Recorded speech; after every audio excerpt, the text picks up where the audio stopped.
making your way after work, coming to listen to some two fabulous authors tonight. We are here to celebrate the launch of Sandwich by Newman. Congratulations on the Thank you. And she is here tonight with Rufi Thorpe, who wrote Margo's Got Money Problems, also a new release. Woo! The Big J. So it'll be about a 30-minute conversation between the two of them. We'll open it up to a Q&A. We have a lot of books to buy and sign. When you go up and purchase, we'll just ask for your name that you'd like in the book. That way we can make it nice and speedy. But take it away and enjoy. Thank you. Thank you guys so much. Thank you to Zippy's Bookstore for hosting us. Yes, and you for coming and being my dream date. So I'm like, this is just gonna be like a Rufi Thorpe Stan account. Is that what the kids say? I'm like, I'm sorry, this is a little impromptu. I'm the biggest Rufi Thorpe fan, and I got assigned to review Rufi's first book, The Girls from Corona Del Mar, which came when? 2014. So I've been a devoted fan for 10 years. I read that book, and when you're reviewing books, you know, you get books in the mail and you're like, oh, this is going to suck, or this is going to be good, or whatever. I'm going to get my $20. And that book came in the mail, and Michael, did I die 1,000 deaths? And I made him read it. And how often do I do that? Not that much. And ever since, and then I reviewed Dear Fang with Love. Is that the name of that? Yeah. Another amazing book. And then The Knockout Queen, which was like the book I had tattooed onto my heart. And now Margo's Got Money Troubles is about to be like the Jimmy Fallon actual summer book club pick, and he held it up on his show. I am not even hyperbolically kidding. He literally held it up. So if we can just, it's like soon to be a major Netflix TV show. You are such a freaking star, and I can't believe I get to be in the room with you, and I'm dying, and I had to say all that right away and get it out of my system. Oh my gosh. So thank you. This is about to be like a massive love fest because I could not be a bigger fan. And I feel like even though we're really different writers in some ways, I feel like the things that concern us are like uniquely, like I was like, as I was writing the questions for this, I was like, remember to ask questions the audience would want and not just your own questions. But I'm afraid that a lot of them are just like what I want to talk to her about. So you'll have to bear with me. But for those who are not lucky enough to have already read Sandwich, do you want to just give people a quick sense of what the book is about, like the terrain it covers, and then maybe would you read a little bit for us? I could probably get that all done with one fell swoop of reading the prologue. Should I do that? Mm-hmm. I'll read the prologue. Yeah, the prologue is killer. They made me write the prologue in England because they didn't like the idea of the book starting with a clogged toilet. Oh, but I love that. Okay, so my mom is English, so this did not overly surprise me. They were like, we think it might be a bit, like it's like British baking show, like a bit claggy, whatever. And also, they didn't think people in England were going to know what Cape Cod was, which is totally fair. But then we wrote the prologue, being me. And then my American people were like, oh, okay, we can use that. So here it is, the prologue. Because it's gorgeous. Sorry, I'm like overstimulated. Also, I was led to believe that everyone in LA would be wearing silver pants. And I can see that is not the case. So I'm just, okay. I'm just a little embarrassed. I assume, I thought you were, anyways. Don't worry, I did not buy them new. You can rest assured. Okay. I'm so overstimulated. Prologue. Picture this, a shore-lined peninsula jutting into the Atlantic Ocean. Zoom in a little closer. It's a Cape Cod beach town. It's midsummer. The narrow highway is thick with lobster dinners and mini golf windmills and inflatable bagel pool floats. But turn off the main drag in either direction and find yourself quickly at the sea. Sandy cliffs and windswept grasses, tumbling pink roses and vast blue skies, and a tide line hemmed with stones and mussels and bright green ruffles of seaweed. Beneath the waves, shivers of great white sharks, stuffed to the gills, or so one imagines, with surfers. In the passenger seat of one slightly rusting silver Subaru station wagon, a woman in her 50s. Be afraid. She is halfway in age between her young adult children and her elderly parents. She is long married to a beautiful man who understands between 20 and 65% of everything she says. They've been coming here for so many years that there's a watercolor wash over all of it now. Everything hard has been smeared out into pleasant pastel memories of taffy, clam strips, and beach combing, sunglasses and sunscreen, and sandy feet pressed against her thighs and stomach, little children running across the sand with their little pails, her own parents laughing in their beach chairs, shrinking inside their clothes as the years pass, grief bright in the periphery, like a light flashing just out of view. The woman and her husband have fetched the grown children from the train station. They're headed to the small house they rent for this 1 week every year. Sorry, we just did this, so I'm like, ugh. She's so happy to have the kids with her that she doesn't know what to do with herself besides crane around to look at them and smile. Do I or do I not have a literal crick in my neck from doing that? We picked the kids up and drove to Cape Cod with me bent around smiling at them for 3.5 hours. And now I like essentially have a slipped disc or something. It's the one moment of the trip when she won't complain about the traffic.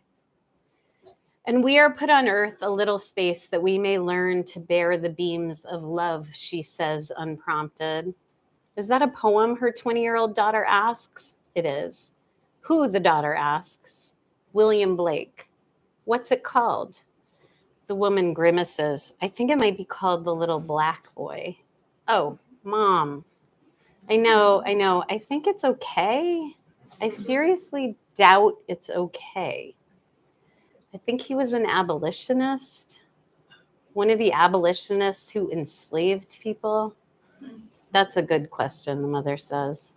Is it beams like wood, the daughter asks, or beams like light in your eyes? I don't know. She has always pictured it both ways, squinting against the unbearable lightness of loving while simultaneously crouched under the heavy cross of it. It's so crushingly beautiful being human, the mother sighs, and the daughter rolls her eyes and says, but also so terrible and ridiculous. And maybe it's all three. Okay. Thank you. And it's so brilliant. It goes right from that like suspended poetic image, like straight into the clogged toilet scene. It's so perfect. Maybe we can talk first a little bit about sandwiches and why this book is called Sandwich. Yeah. Sort of like the pun on sandwich. Yeah, that's a good idea. So Sandwich, Rocky, who's the narrator. Are you guys okay? Okay. She is between her aging parents and her semi-grown kids. So it's that kind of sandwich. She obsessively makes sandwiches to bring to the beach. And they're such delicious sounding sandwiches. They're so good, honestly. So there's that, the beach sandwiches, and then there's a town in Cape Cod called Sandwich, and it just between us, that is not actually where the book takes place. But then I did this big event in Sandwich, and then they asked me if the book took place in Sandwich, and I hedged so horribly much, and I am gonna like burn in hell for that. Anyway, so that's the Sandwich. Well, but if you could just a little bit give us a little bit more about, because it's so beautiful. Like, I think one of the things, I mean, you write marriage so well, but you also just write motherhood so well, and the caretaking and the sort of like, I feel like there's this grace when your children are not like little anymore, when all of a sudden all of those like acts of service that are part of motherhood become like very voluntary and no longer too much, but you're, there's like a big deal in the book about like making the sandwich that everybody wants. And like it's this way of like loving them. Yes, it is. Do you want me to read the part where she's making a sandwich for her Yes, dad? so badly. All right, I'm going to read a little more. Is that good? Are you happy? Is everyone happy? I just want you to be happy. She wants Okay. us to enjoy our sandwiches. I want you to enjoy. I just want everyone to get the sandwich they want. I'm like worried about this, but I'm going to try not to. Sorry. I'm not sure there's anywhere else to put that. Okay. You could come sit cross-legged on the floor if you wanted to. Yeah, come sit. Yeah. We'll There is more space over there if you want. Here, come. Come all the way in. Get Otherwise, I cozy. feel like you're going to sneak out. Come in. Yeah, we should put a mat out on the floor. Yes. Okay. All right. I'm going to just read about this. This is so Rocky's at the beach with her kids who are I can't remember how old they are in the novel. They're like 20 and 24 or something like that. And her parents who are in their late 80s. Okay. Oh no, my mother says. She points to the screen door against which Chicken the cat is pressing himself so desperately that you expect his head to push through like a sieved egg. It's getting a bit sunny anyway, she says, gathering up the breakfast dishes. I'm going to go in and think about putting on my bathing suit, give that poor pussycat a little attention. The kids are up, scattered around and quietly eating bowls of colorful cereal. I tear off 7 pieces of tinfoil and start making my sandwich inquiries. Who wants what, I say? There's turkey, ham, Swiss, American, and all the extras. Mustard, mayo, pickles, pickled peppers, lettuce, tomato cukes. I'm happy to make tuna. There's hummus, coleslaw, little leftover striped bass. Is there more to Della? My dad asks. There's not, I say. Huh, he says. Is there salami? I thought you didn't eat salami because of the garlic, I say. And he shrugs, says, sometimes I do. Today I would have. Mort, my mother says, don't be a pain. There's turkey, ham, and cheese. No condiments, my dad says. I am reminded of waitressing, of the kind of large table where every single person, one after the other, asks you to list all the salad dressings. Italian, light Italian, Thousand Island, ranch, blue cheese, balsamic vinaigrette, honey mustard vinaigrette. Wait, what are they again? Is there Catalina French? I met Nick at that job. Tell me the salad dressings, he whispered to me in bed. That's right, I say, no condiments. And my dad looks at me and says, you're kidding. Okay, sorry I'm old. It's not a crime to be deaf. I want the usual condiments, just regular ones, nothing hokey. Okay, I say. I don't need my lunch festooned with figs and seeds, my dad continues. And I say, Dad, I got it. Okay, he says, just trying to make myself clear. Thank you, I say, because I was maybe going to festoon your lunch with figs and seeds. Testy, he observes, which is true. Is this somebody's hairband? My mother says. You have to hear this with an English accent, by the way. And I turn around when I hear Willa laughing. Is that your hairband, Mom? Willa says to me, pointing. And I can see that what my mom is holding is the silky sliver of a mauve thong. Oh, Mom, I say, I think that's probably Maya's. I think it might actually be underpants. It couldn't possibly be underpants, my mother says, turning it over in her hands to look closer. Maybe it's a headband. I'll just leave it here. She puts it on the table, and Willa actually chokes with laughter and goes upstairs. I make lunch while everybody waits for a turn to use the bathroom. Once the cooler is packed up, I pull on my swimsuit and rub white sunscreen on my white arms and legs. I have a special little tube I use for my face on account of the wrinkles and acne. Willa picks it up, reads the label.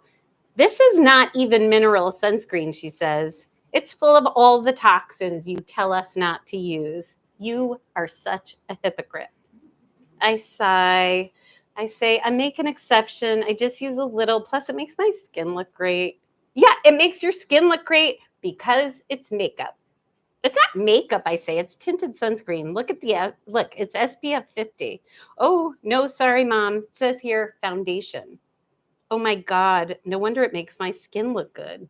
I take the tube out of her hands. It is foundation. Why am I so humiliated? Because you like to think you're not the kind of person who wears makeup, Willis says. It ruins the idea you have about yourself. That's exactly why, I say sadly. Right. Thanks. Thank you. I mean, honestly, this would probably go even better if we let you just keep reading. There's some, I mean, okay, so I'm like departing entirely from my game plan here. Oh, But can we sorry. no, because my own interest is driving it. How did you, like, did you always, because you're so funny. There were so many points in this book where I lost it laughing. And my husband was like, what is happening? I was like, I can't, and then I would like read like 3 pages in a row to him. I couldn't stop. Did you always know that you were like a comedic writer, or how did that unfurl for you artistically? And like, how do you think about humor in your work? Like, are you just like sort of effortlessly funny because life strikes you funny, or are you like intellectual about it? Oh, come, make yourselves comfortable. Right here, please. Yeah. I'm a teacher. Thanks. I thank you for that. I mean, I feel the compliment in that.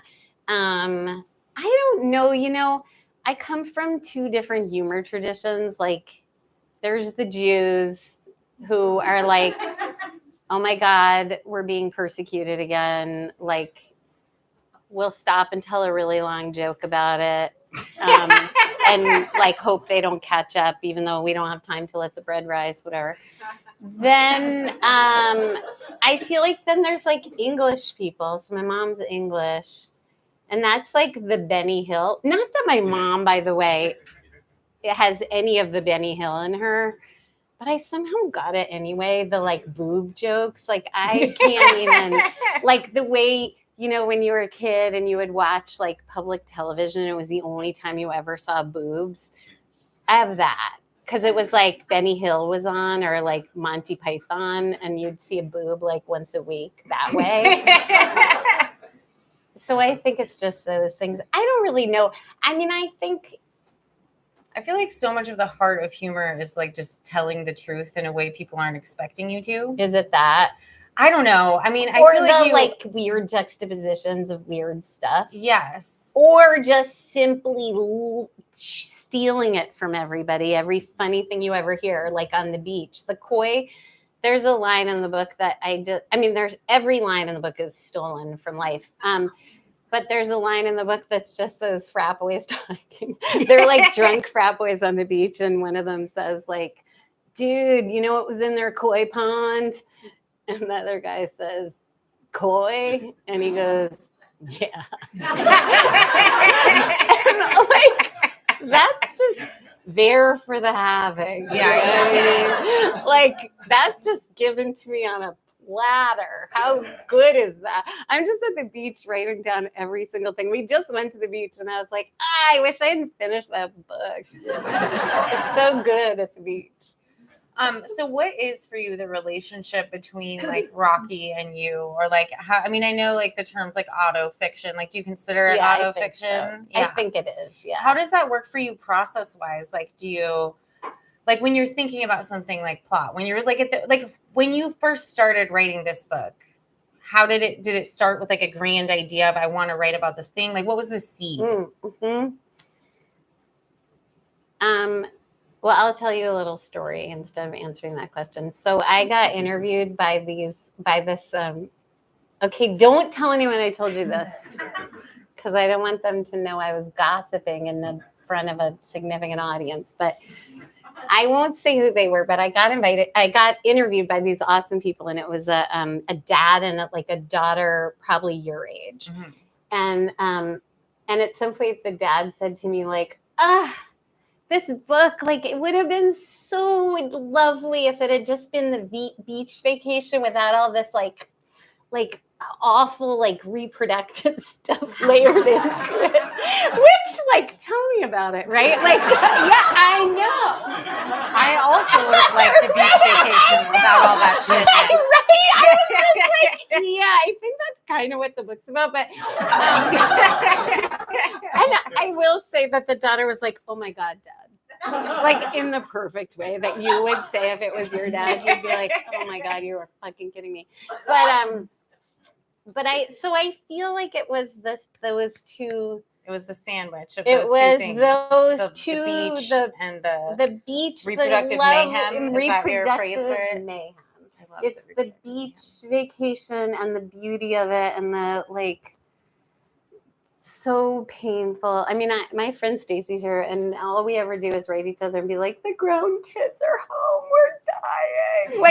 Like it's too much. It's too beautiful and amazing, and you just like can't even take it. And also, by the time you're this age, it has been a total shit show, and like just reproductively, you know what I mean? Like it's really kind of crazy. And if you stop to think about it, it's really crazy. Like if you're like in your 50s and you're in a like body with a uterus and you've been having sex with men, a lot has happened to you because of that.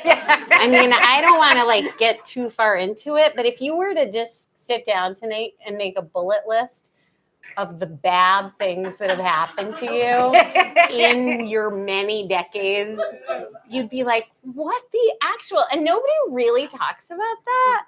Like the fact that it's not a shared thing. I feel like we're maybe only now culturally coming to the point where it is becoming literature. Yeah. And it's one of the things that feels so like exciting and progressive to me about this book is like the way that you are portraying miscarriage, but also the way that you were portraying abortion. Like, how do you feel? Like, was that scary? I feel like I wrote about abortion also. Yes, I multiple books, and I'm always scared. I know. But it feels like a really important thing to know, write and about. I'm so happy when you do because it gives me courage, truly. Like, I read Margot and was like, oh, thank God Rufi wrote about it too. I was like, okay. Yeah, it's scary. And the people who are going to hate you are going to hate you anyway. That's what I always have to tell myself. And that's true in general, like just politically. But like, you can't write, like the people who are going to hate me because I write about abortion, they're like, they wouldn't otherwise like the book. Yeah, it's not like just removing that would solve things. I think you always write for the, like you write for the people, like I write basically for our daughter Birdie. She's my first reader and like my best reader. And I just write and I'm like, is this going to make Birdie laugh? Because otherwise, what are you even doing? Like, you know, like I'm not going to write a book for people who are going to be scary about abortion. But I am a little nervous anyway. Because I feel like for me, there's been this interesting sort of learning curve where I figured out that the less I tried to please people and the more I idiosyncratically was just myself, the more I actually wound up appealing to more people. And there's something like a book written just for one person because it's miraculous. I think part of it is like we all get to be part of that intimacy and that love. And it comes through in every line. Thank you. I don't know. Just did you always know how to do that? How to write for just one person like that in this really authentic way? Because sometimes it feels like you're just like a genius for it. Like you just like can't be inauthentic. But when you were like a much younger woman, could you write like in this completely owning yourself way, or was it a process? You mean when I was spending 10 years of my life getting a PhD, I could not write like that at all. No, I mean, Michael and I, my husband, Michael's here. We got PhDs like assholes. Sorry if you have them. I mean, I'm sure it's like proving incredibly useful for you, but I was told through my entire graduate school experience that I did not write in a way that was like okay with them, right? Like it was too casual, it was too something. And I think that when I quit, I felt like I'm never going to do that again, in this way that maybe fueled this feeling of like, wow, when I tried to please people, boy, could I not exactly. do it. So I don't know, maybe a little, I don't know, but also, I mean, full disclosure, like I've had so many shitty writing jobs. Like I have spent my whole working life writing for money. So you can imagine how much crap I've written, right? Like, and in how many different voices and, it's not pretty. Like I was whoring for days. And so that's a different kind of thing too, where it's like wearing a costume, where you're like, maybe it's like easier if you're stuck in the costume to like get naked. You're like, oh, finally get this off me. Maybe. Yeah, maybe. I don't know. And just have so little to lose in a way. Yeah. Well, and so not to like treat you like a jukebox, but you said something that so delighted me in another interview. Are you going to try to get me to say it? I'm going to try to get you to say it again. But was it when Brett was interviewing me? No, it was actually he'll a different one. I know he'll know. I mean, maybe you did. I haven't finished listening to that one. So, but no, it was about being an advice columnist and what you realized, like what advice ultimately amounted to, like what people were asking you advice about. Maybe this will be it.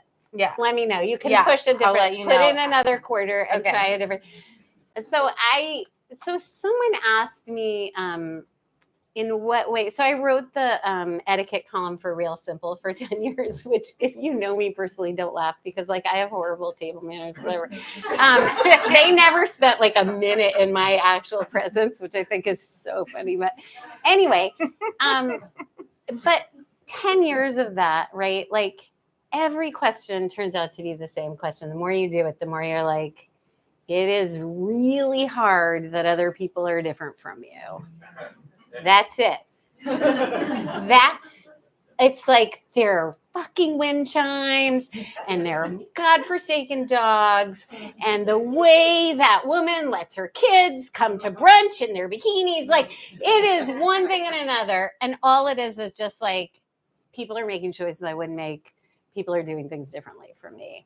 I can't stand it. And so I feel like that in a way is this distillation of like human relationships, like that you really, really love people and they're different from you. And it's really hard to fit those things together. Like, how do your grown kids come home and they've been living on their own and they no longer do things the way you would do them. I'm laughing because my grown niece is in the audience. And it's like it takes a ton of grace. Like that's what we're all doing, right? All the time. I mean, except when we're not doing it and then we're doing that. But it's like the grace of people being what you have to bring to people being different from you. Yeah. Is that what you were hoping I would say? That was exactly it. Very successful. I can't believe I pushed the buttons in the correct order. But I do feel like, okay, so for me as a fiction writer reading you, one of the things that amazes me and feels like a sort of magical alchemy about your work is how both the plot is always really small and the scale is so big and cosmic. And you're able to like stay in the mundane and the terrestrial and yet bring the celestial right down in it. And it's just, it is amazing to me. Like, you don't need a bunch of set machinery. You're doing it all with the sandwiches. Like you're doing it all right here. And I think that one of those things, it's part of why, like the way you write about marriage is so beautiful. The way you write about like, God, how much Rocky loves her children. Nobody in this book is a villain. And yet conflict inevitably arises, nonetheless. And I guess I just was hoping that you would like talk a little bit about how you think about finding story in the mess of details of life. Like, how do you find that like knife blade of like, well, what is this really like? How do you keep there being conflict? Well, Or is it just inevitable? You good put a bunch of people in a question. beach house. Yeah. Well, I thought about you. I mean, it's funny. You gave this advice once, either in an interview or like, sorry, I'm just going to seem like a stalker, but, or in like an online class you taught that I watched secretly in the night. Oh, no.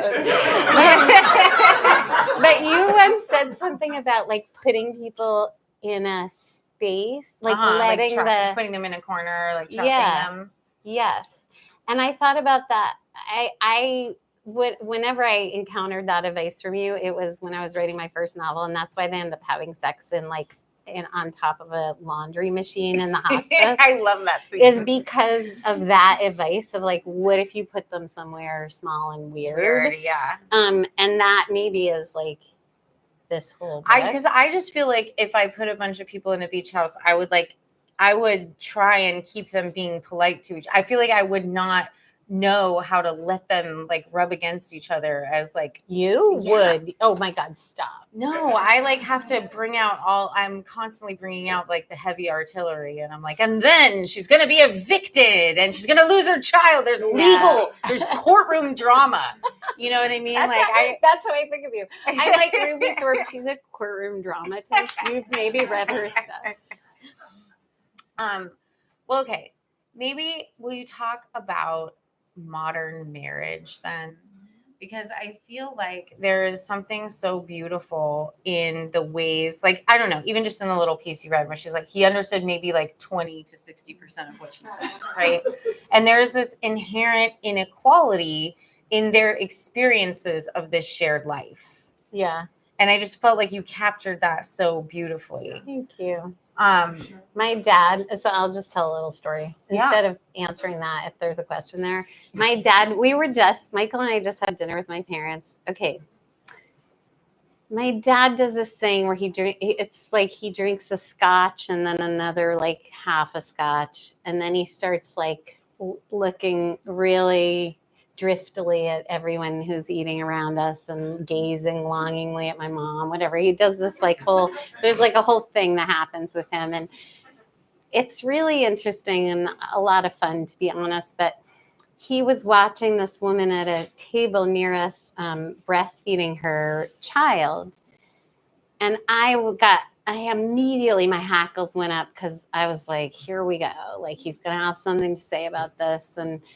And he watches her and he turns to me like a little misty and he says, gosh, women, like, you're pregnant, you give birth, you nurse the babies, you do a lot of the parenting, like, it's really not that equal.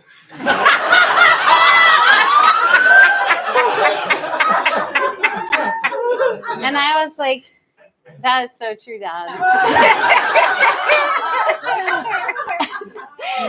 And Michael just like did not look at me for the next 20 minutes because I was like, oh my fucking God. But there it is, right? Yeah. Yeah. So every now and then, maybe a little revelation, like, wow, it really is not equal. Anyways, yeah. No, that is exactly, I guess, what I was like hoping to launch you into talking about. It's just like what, I don't know, what trying to pay you compliments. Oh. Okay. Because it's really just that it is again that sense of like conflict, but there's no villain of like, because Nick, like in the marriage between Rocky and Nick, there is no sense that like Nick has done anything wrong. Right.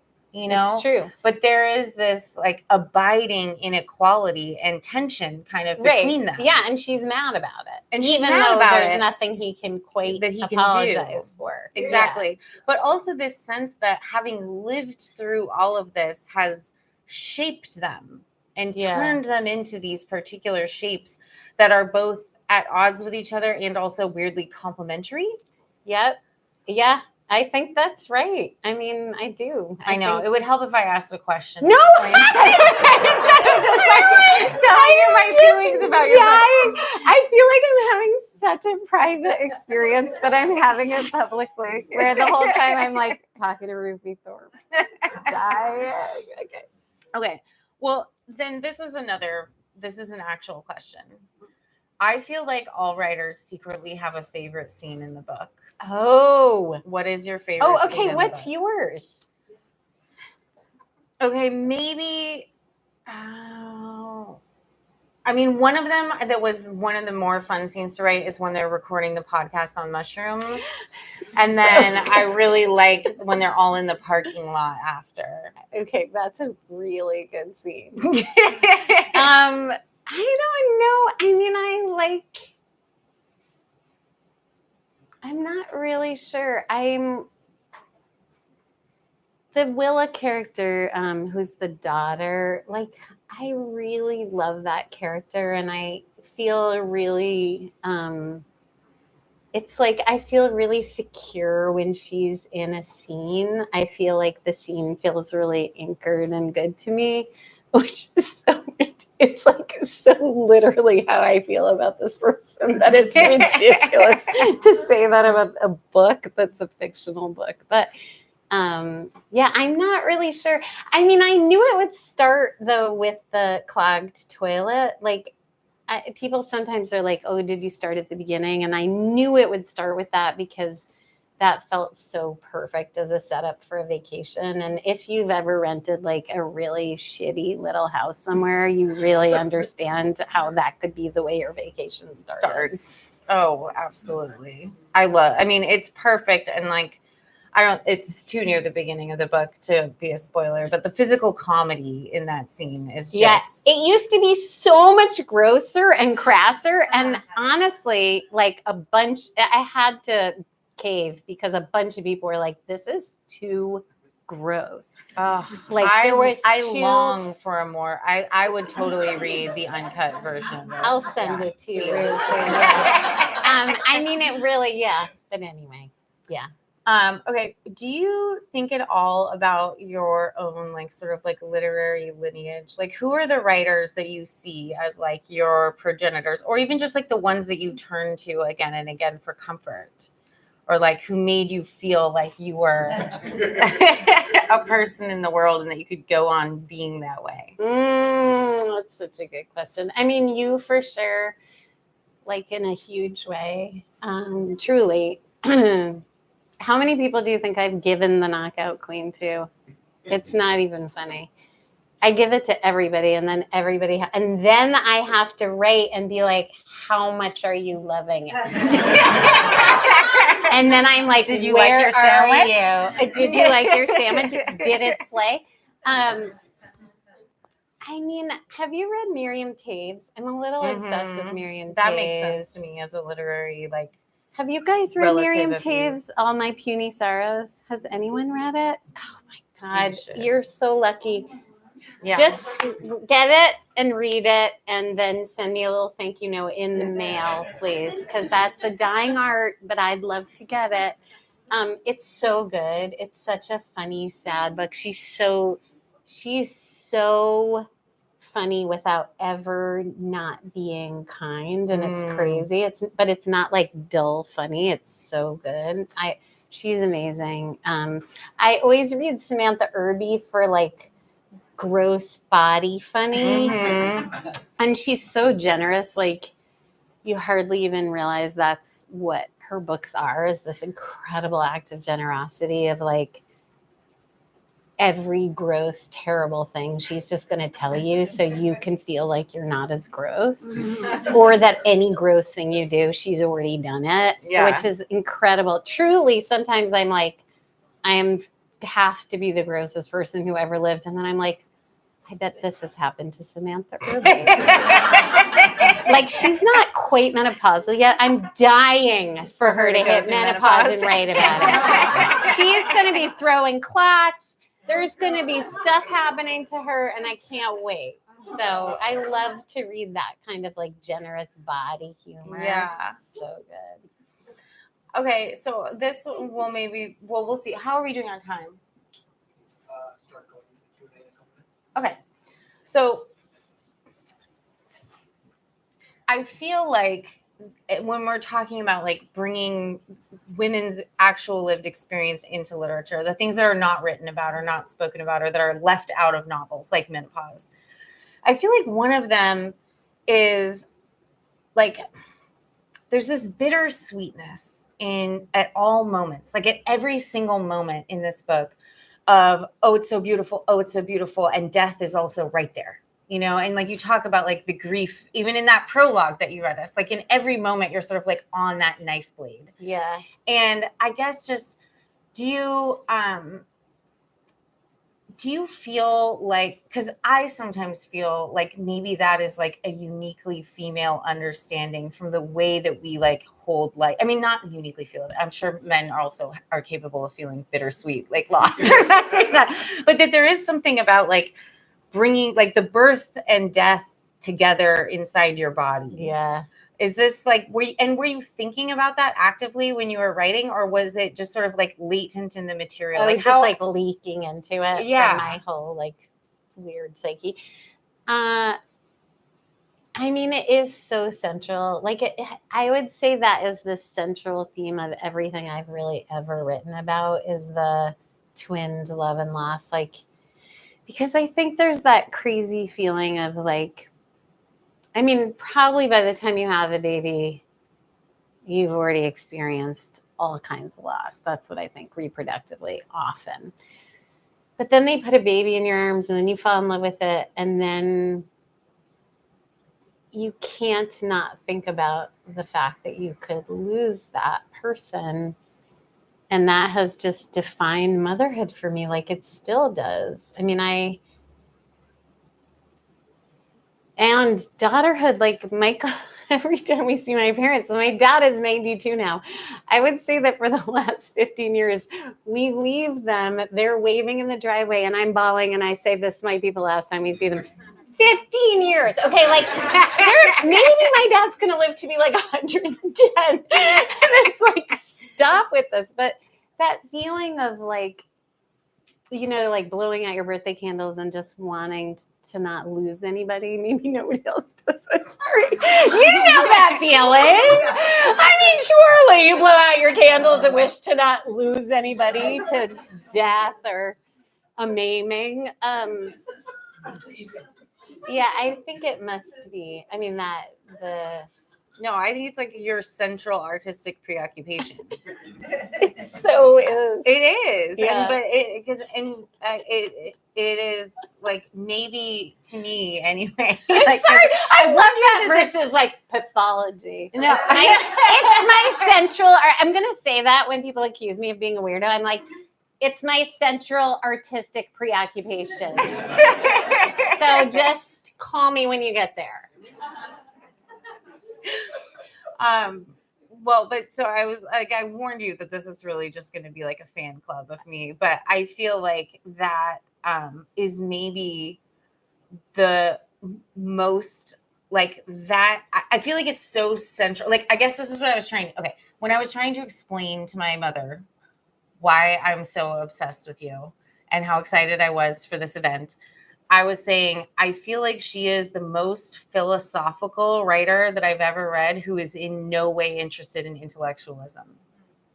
Like, but that existential knife blade between like life and death, and like the seeing of like the impending, the awareness of impending winter, the awareness of loss, the awareness of that in every single moment. And that is like what makes life beautiful is on like literally every page of this book. It's astonishing. Sorry, again, it's not a question. It's just a fangirling. Thanks. Okay, but hopefully you guys all have questions for her, and I will let you ask them. Yeah. First of all, I'm 52, going through perimenopause and empty nesting, so this book. Okay. I was like, oh my God, someone's talking to me who knows everything about me. I'm really glad. And it's awful, but great. Yes, right? So I have two sandwich questions, but before that, when Rufi, you mentioned that it's small details, that are made big, like bigger. I think it's the way you use your language so beautifully. I took a picture of the one phrase that, I mean, one of thousands that I really loved, but I've never heard this before. Or it's just your heart losing its mind. I think that's an amazing connection of heart and mind and Thank you. just the Thank you. situation. See, it's very difficult to ask her questions because they all turn into compliments. They're Yeah. magically transformed as you're Yeah. trying to ask But her I question. do have two sandwich questions. One is I'm British, and all your sandwiches were American, from what I gathered when I was reading. Oh, sorry. Should they have been butter with a I single wanted to know. a single slice of meat, like the Did you- sandwich my mother made me for Did my you entire have childhood? A sandwich thought for an English person, not me, because I don't like the English sandwiches. But I'm just saying, like egg Like- and cress. Oh, Cucumber. eggs mayonnaise. Eggs and crust. No, I honestly, I was thinking that it would have been funny to mention because my British mother, it was bread, butter, a dubious call, butter on a It's- sandwich. It's not my Yeah. favorite. I It's feel okay when the One French do it. piece of deli meat, and then another buttered piece of bread. Literally, that was your sandwich. My And husband calls them choke sandwiches. they're so chill. You're just like dying, right? I mean, it's not like the Jews, right? You go to Schwartz's, and then it's this, and it's pastrami, and like, good luck biting into it.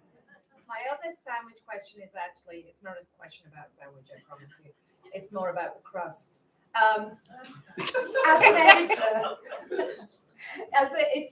when you're writing a book, obviously sometimes there are parts of books that are edited out, which I'm now going to call the crusts. Oh. Crusts that Yeah. you wish you What could did we have kept lose? in the book? I mean, Yeah. we know about the like extra dirty version of the toilet Yeah, cloth. yeah. It's funny. So at some point, she references a drive to Montreal while she has her period, and she gets out of the car and a clot falls into the snow while she's talking to the guy who's giving them the Airbnb keys. Okay, that's like literally a true story. And somebody wrote next to it, like, this is too much. And I was like, yeah. It is much too much. So there was a little of that, and I was a little pushbacky about it. Some stuff I did take out. There was a little relentless like humor at some points, and I could feel that was true. And someone was like, I feel like this is too shticky, and I cut some of the humor. My daughter, who's so gentle, but every now and then she wrote cringe in the margin. And I was like, we're not having that, you know. So just little odds and ends. But, and, you know, the kill your darlings thing, every now and then I'd be too attached to something that was too hard to explain, that was like a long setup to a joke. And you could look at it and be like, that's too much work to get to that little thin pun on something. It's so horrible. Anyway, yeah, there were plenty of crusts. Yeah, please. Thank you. So I have to brag on my husband. We just were married for 44 years, and I dragged them up here from San Diego. Oh my God. Yeah, okay. And I have to say, I've been selling your book everywhere. Oh, thank you. I went to Barnes & Noble 2 weeks ago, and I went in there and I said, you have to read this book. They were all sold out of it, by the way. Oh, and I said, thanks. let me just give you a short example. So I'm 69, and there's times when I'm talking, and I'm a reader and I write, not published, but just I like to write. And there's times I'll be, just speaking, and it'll be gone, the word. I'll be looking for it. Yes. So I told her, oh my gosh, I have never seen an analogy like it, but it is perfect. When you're standing in front of a vending machine and you put your money in, and the stupid thing won't come out. Yes. So you have to shake it. And I said, they were like, wow, Yeah, that's it. Right? The word, it's like right there. It's right there. I And know. you can see it, and you can know it, and you can picture it. I know. I have the vending machine, which is in the book. And the other thing I have that is like the way I think about when you're trying to get a word and it keeps getting away from you and you're on your hands and knees looking under the couch with like the back of the broom, like sweeping around, back and forth through it to see if you can get it out. And then my friend Daniel, his metaphor for it, because they're all so good and you might need them all or different ones at different times. My friend Daniel's is that there's a word and you have to wait for it to bubble up to the surface. But you just have to sit patiently while that happens. And it may or may not happen. But while you're in conversation with him, he'll be like, hang on a second. And then it either bubbles up to the surface or it doesn't. It's, yeah. And Anyway, yes. thank you for this book. Thank you.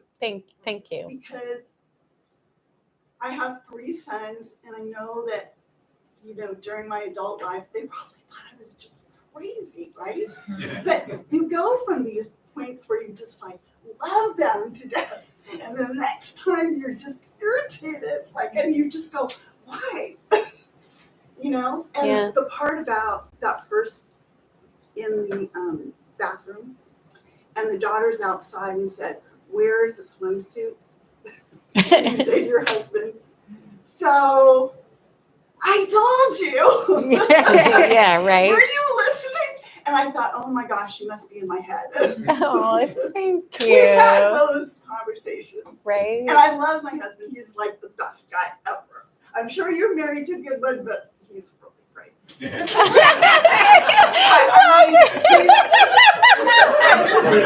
I mean, he's so wonderful. And, even when I get irritated, I'm like, It's not possible to ask questions here without them just dissolving into compliments. and It's, one final comment, because this about the love and the grieving. So I belong to a Facebook group of empty nesters, and every day I read this. Women, we give all of our heart and our soul to our children that we love more than life itself, and then they leave, and that's the way it should be. But it's this coming and going, and it's just this huge, constant grief. But it's also like this deep love. Yes. And you with you sow, completely. and you sow. The whole book is that kernel of just loving all the people in your life, and it's beautiful. And thank you. Thank you. Thank you so much. Also a compliment. Okay, so also me, like East Coast Jew, grew up going to the Cape, and my family still lives there. I was also just Wellfleet. Wellfleet. Knew it. But what I did which was funny, so I was like excited to read this, and it was based on the Cape, and then I was like, oh, I want to know like where she goes. But I, in the beginning, was like sad, but then I was happy that you chose to not name specific places and instead say like the Good Bakery. When you're there, everybody just names places. Like everybody's like, oh, we're going to Poits and PJ's and Mac Shack and Box Lunch. So I thought it was really nice. Okay. Okay, good. I'm so glad. And then my friend who goes to the Jersey Shore and my friend that has a house in Maine, it's all like much more relatable because you didn't name specific. I'm really glad. Okay, good. Thank you. any other? I just had a question for both of you. If there's anything you can share about what you might be writing about next. Yeah, Rufi. What might you be writing next? Oh, I'm writing a Little League novel. You are? Yeah. You're amazing. But it's also a thriller, and it has like and it has time travel in it. That sounds like a really bad idea, but I promise it makes sense. I'm sure it does. I have absolute faith in you. Okay, that's good. I don't know. I'm doing more of the same. It's these people and the beach house. No, I'm kidding. It's not the beach house, but it's kind of the same people. We'll it's- see. yeah, we'll see I what mean, happens with them. Because you're taking your life and then you like throw out a big net and you capture all these magical little things. And then it seems like you kind of like draw the constellation of the shapes they make or something like this. Something like this, yeah. And so who knows what shapes they'll make. Who knows? But I don't know. I might know. Oh, That's actually the question I have. It's like how do you not hurt people's feelings when you're writing that close to reality. Ask your husband. Well, I mean, she does mention how sexy he is like every other page, so that probably helps. I mean, she's so crazy in love with all her people. It would be hard to miss that. I mean, are there tiny details that rankled my dad? It turns out there are. Yes. Yeah. So my dad now does this thing. I'll just tell a quick anecdote about my dad. Then we can like move on or sign books or whatever. But so my dad, he read the book when it was like in manuscript form. And he was like, I love it. It's so loving. You're amazing, whatever. That part seems to have drifted off from him now. And now he's like really stuck on some details. And he does this thing where, so I cut his hair, which started during the pandemic. And then my parents, for my birthday, bought me really fancy hair cutting scissors. Okay, like I didn't really want that, but okay. That we keep at their house. Yeah, all right. Thank you. Thank you so much for that. Anyways, actually, they're really great. But so my dad now, he takes out his hearing aids and I cut his hair and then he trash talks me while I'm cutting his hair. And then when I'm like, why are you being so annoying? He says, I can't hear you. I can't hear what you're saying. I just wanted to say that you were so like, and then he has all these things to say about how like I've stolen all his best lines. However, then when he says something really excellent, which is like every other minute, because he's basically the funniest person I know, and then he says, are you going to write that down? And then I'm like, maybe. And he's like, yeah, well, you should probably write that down. So I'm getting kind of mixed messages from him. And then everyone else, like the kids, Ben read it, which if you know Ben, there are a couple of people here who know Ben. He's not a reader, which I'm just starting to say like in a normal way as if like that's okay. Like he's not a reader. That's fine. Like we totally love him anyways. And but he read this book and he said, oh my God, the kids are exactly me and Birdie, but with more game. And that is really true. But they loved that. They were like, well, that's how we would be if we were having more sex. We loved to read about it. So not too bad. Pretty good. And Michael's the most gracious person in the entire world. So we already know that. Besides him. Besides your husband, who, yeah.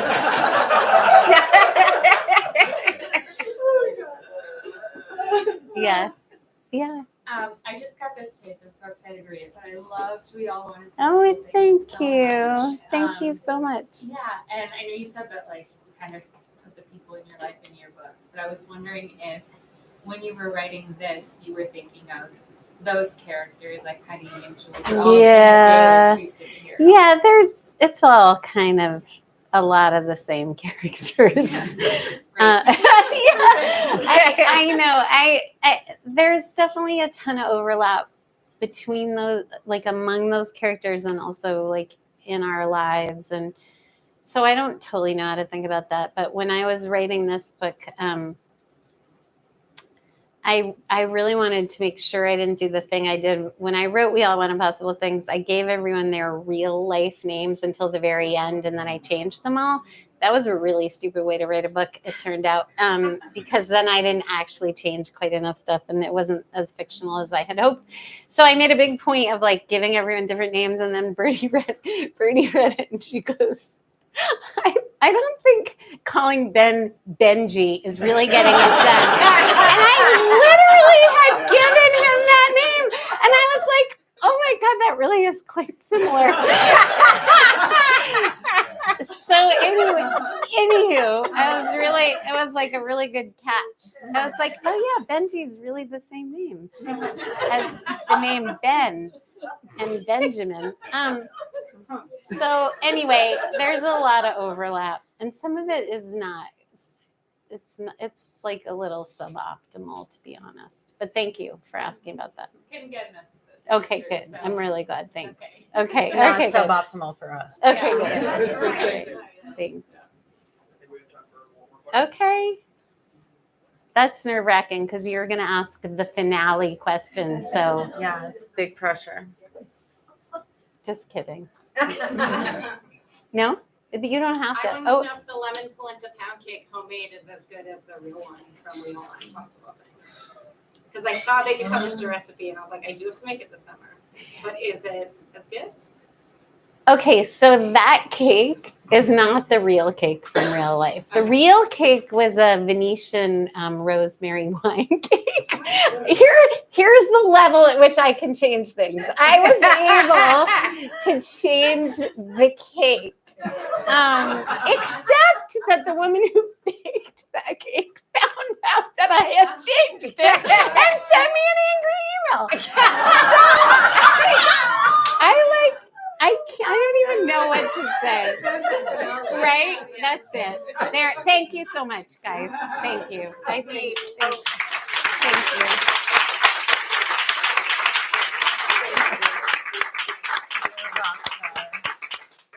Okay. Also, if you go on Jimmy Fallon, I'm sorry, I just have to pimp this. Jimmy Fallon, if you go to his Instagram account, you can see where